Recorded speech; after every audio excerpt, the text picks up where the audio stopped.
Fear is one of the worst things in business. If you're doing something that happens every day, you shouldn't have to think about it.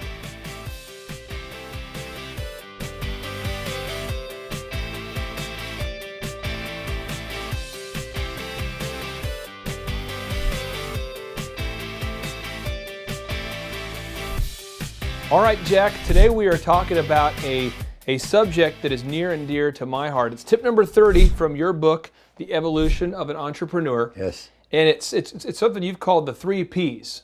Process and policies lead to profit. First off, when did you come up with this concept of the 3 Ps? When did it hit you? When did you get the big idea for this?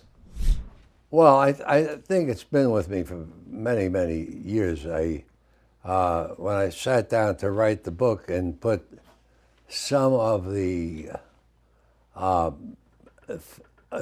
what I had done into language that could be understood, this came out. Okay. Yeah. Well, you know, the 3 Ps, I'm just going to take a kind of an excerpt from your book and read it and have you marinate on it with us because it's so powerful. In your book, you say this. You say, in some ways, running a successful business is a bit like coaching a football team. The fundamentals of football are blocking and tackling. The fundamentals of a business are its governing policies and processes. To carry out the metaphor, touchdowns are profits. The best business idea in the world cannot survive bad execution. So when you sit down to develop your workflow, internal policies, and business structure, be merciless. Probe for weaknesses and assume that the worst will happen. Tell us what you mean by this here, my friend. Well, there are many things that are done that are not necessary in the course of business. Okay. And there are many things that are not done that should be done as part of the, and to break it down in its simplest terms without getting too complex and having to explain too many things that went before it. I had a wonderful bookkeeper who could never get a job done during the day, and she was working overtime every night. So finally I sat down with her. I said, let's take 10 minutes.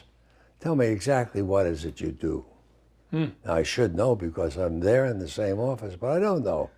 I'm not a bookkeeper. I don't see miles of ledger and stuff like that. And she said, well, the biggest thing I do is credit check. I said, okay. And what do you do to credit check? I call 3 banks to find out what the customer is like and if they're dependable and if they're solid. I said, great. And tell me, in all that time, let's say all of last year, how many people have you rejected for bad credit? She says, I think 2 or 3. I said, oh, okay. Let's go back again.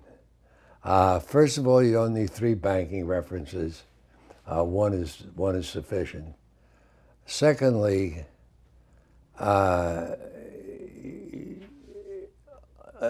find that most of the orders that we get are over, I forget what it was at that time, $500 or something. Let's say anything under $1,000, don't even bother to check because you haven't rejected one customer. Yeah.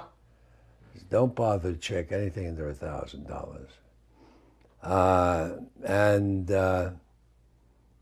She was not working overtime anymore. She finished in her time.